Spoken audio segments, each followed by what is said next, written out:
The Enigma Strain. This is the one, folks. This is the one that launched my career to the stratosphere.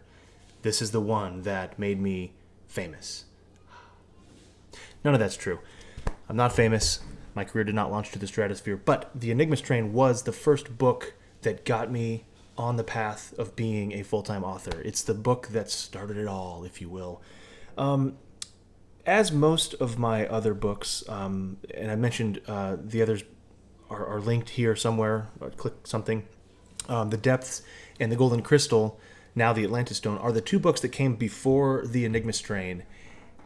And they're both books where I challenged myself in a certain way, specifically with a certain thing or style or something that I wanted to do as a writer, a way I wanted to improve. So the first one, The Golden Crystal, I mentioned, that was just the first book I had ever written, the first long piece of fiction I'd ever tried. And so the goal was just finish the damn book, try to get it done. With The Depths, I mentioned the challenge I set for myself was try to write a female protagonist who's a mother, a female protagonist as a main character. And I mentioned then that I didn't quite pull it off because I sort of shifted in the middle of the book as I was writing it, and it became kind of a female-male protagonist. It was weird. And so when I started writing The Enigma Strain, I decided the challenge for me then was I was actually going to try to pull off what I had accidentally kind of inadvertently done with The Depths, and that was to write two main characters, a male and a female. But not have one be sort of the main character and one be sort of a sidekick, but have both of them work together as a main character. And so I created the idea of The Enigma Strain around that very thing. At the time that I started working on the outline for The Enigma Strain, I was reading a book by Dwight Swain on characterization. And one of the things I remember from that book was how the character's life has to be tense. There has to be tension in the book. Just everything has to be tense, especially if it's a thriller. But the characters that interact, there should be some tension there. There should be some either fun tension or scary tension or some kind of tension that's constantly ratcheting up until you reach this climactic point in the novel. And so when I started writing the outline for The Enigma Strain, I didn't really know what the story was going to be. I just knew that I wanted these two main characters that were going to be fighting, or at odds at least, with each other. So there's the male-female dynamic, there's the personality dynamic, there's just everything about these two characters I knew needed to be sort of juxtaposed or opposite in some ways. And so I started developing the bare bones of the character who became Harvey Bennett, who is today my best-selling character, meaning all those books are the ones that sell the most. I've got the most books in that series. Most people read The Enigma Strain before moving on to other stuff that I've written. And so Harvey Bennett started as a template of a character that was essentially a recluse. I used the word reclusive when I created the character Harvey Bennett. I knew that he was going to be called Ben. I knew that he was going to be a park ranger, and he was going to be sort of reclusive. That's it. I didn't know his backstory. I didn't know that he was going to start at another park and then move to Yellowstone. I just knew that I wanted this park ranger guy who was sort of escaping something in his past, but didn't quite know it yet, and he was going to go run off and be a park ranger ended up in a national park. That park was Yellowstone because in my swipe file, which I've talked about before, in my literal folder of cool stuff, one of the things that I found in there was an article about the supervolcano beneath the earth at Yellowstone National Park. It's actually the world's largest volcano. It's just this seething mass of magma that's just sitting in a caldera underneath the park and the surrounding area, and it's apparently primed to blow. Now, there's a lot of things about that I could talk about, but the point is most geologists don't think we're in any danger, but the idea is if it does happen to erupt, we're all toast. And so I thought that might be kind of a cool jumping off point for this book. So I had Harvey Bennett, I had this reclusive park ranger working at Yellowstone, and I had this volcano. That's sort of the antagonist of this story. I also knew that I wanted a female protagonist, a main character, who could sort of come alongside Harvey Bennett, but also fight him in a lot of ways and just sort of be his foil. That was the challenge I had set for myself at the beginning of writing this book. So I came up with the character Juliette Richardson. She was working for the CDC, the Centers for Disease Control. She ended up becoming she ended up working for this unit within the CDC that I made up called the Biological Threat Research Division, or BTR, because I needed it to be sort of a smaller focus rather than just the whole CDC. And if you've read the book, you'll understand why. I didn't really want to dive into this being a pandemic novel as much as just keeping it mystery thriller. And so I gave her this role at the BTR of sort of being this whiz kid, hotshot, up-and-comer who goes out to Yellowstone when she realizes there's this virus strain that was released into the air. And as we go throughout the book, Harvey and Juliette are sort of at odds, but you can tell there's some tension there. There's some potential like for one another. You know, there's some sexual tension as well, that kind of stuff. And she wants to dig in and pry and figure out who he is. He wants to hide and push her away and just remain reclusive.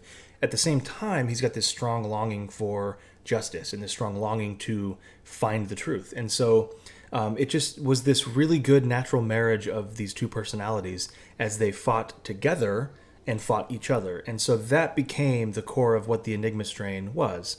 As I was writing it, I knew that I had this strong character vibe, but believe it or not, at the time, I had no idea that it was going to be the first in a series. It was never going to be the Harvey Bennett Thrillers. It was just Harvey Bennett and Juliette Richardson doing their thing, getting to know each other.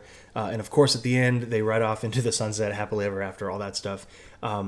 But like I did with the other books that still are not series to this day, I wrote in some things at the end that could potentially lead to some other books. Namely, I had this bad guy organization, and in the book it's called Draconis Industries, or Drash Global, or Dragon Medicines, or something. There's all kinds of dragon-type words that I used because they were this elusive, kind of multifaceted umbrella corporation. I put in some chapters toward the end that sort of allow you to jump off and create or imagine a world where they're still out there. And that became the basis for the rest of the series, or at least the next few books. And so I used this bad guy organization, the Draconis Industries arc, as the way to create more books in the series. So Harvey and Juliette's story arguably could have been done in this one book. But then I used this multi-book character arc of Dragon, organization, Draconis, to be able to write more books in the series. And I used an approach, I think DC Comics, not the terrible movies, but the actual good comics, used. And I don't remember the author's name. I'll try to drop a link in here.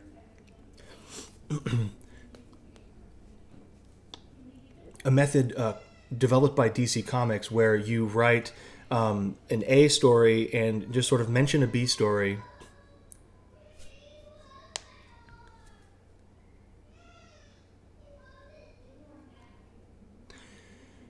Where there's this A story that goes on for a few different books, or comic books in this case. And then the B story comes in toward the middle of that arc, but it's also the beginning of its own arc. And then that becomes the A story in the next few books. And sometimes you can have a C story that comes in at the end. And so there's all these just arcs that kind of, I don't know if that makes any sense, that just sort of line up with one another or overlap one another is a better way to put it. And then each book is tackling the main arc, whatever that one may be. So the main arc of the first three books in the Harvey Bennett series is tackling Draconis Industries. And it's all but wrapped up, hint, hint, at the end of the Ice Chasm, the third book in the series. And so I didn't do any of this on purpose. It was just sort of this natural, I need to close off some loose ends. I need to tie it up. I need to end the story. But I didn't want to end the Harvey Bennett series. So I would use different elements of the Enigma Strain and then the Amazon Code to develop and introduce new characters that brought their own stories. And it just sort of became this big snowball of story ideas and characters that continued on and still continues on almost a decade later when I'm working on the 12th book in the series. It's been a very prolific series for me. It's been one, it is the series that makes most of the money that I bring in as an author. Mostly through the ebooks, but I also have the paperback versions, the hardcovers, the audiobooks, all that stuff together. I've branched out. I've got water bottles that you can buy that say "Leave me alone." That's kind of Harvey Bennett's thing. He's a recluse, right? Just all kinds of swag and things that are tied into this universe that I created. And A few years ago, I started developing stories in this world, in the Harvey Bennett universe, with other authors. And so, if you've followed me for some time, you might know about the Gareth Red series, or Reggie, as he's known in the Harvey Bennett world, or the Six Assassins series I did with Jim Heskett. It's a 6-book arc that takes place before the Enigma Strain.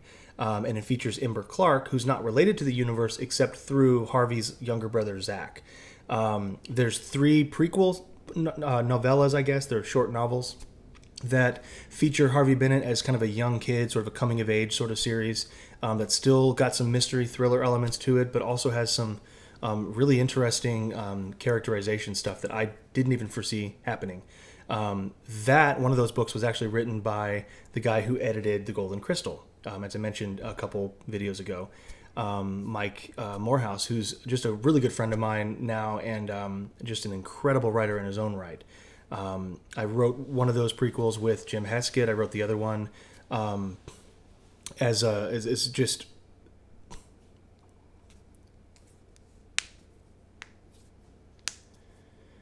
and they were written after the Enigma Strain. I mean, after probably 5 books had been written in that series, and so they're prequels, but they're also more developed versions of Harvey Bennett that I didn't even really realize was going to happen. So this one book has sort of launched my career. It's launched a lot of different spin-offs in that world, and it's just been an exciting ride all around. It all started with wanting to write a book with 2 main characters that were male and female and sort of at odds, and this kind of love interest that these days is not really surprising at all. But for me, as a new writer, it was something I'd never done before. It's something I never thought of trying to do. And the fact that it worked was a testament to just putting in some hard work, I guess. And the fact that it worked was as surprising to me as the book starting to sell pretty well.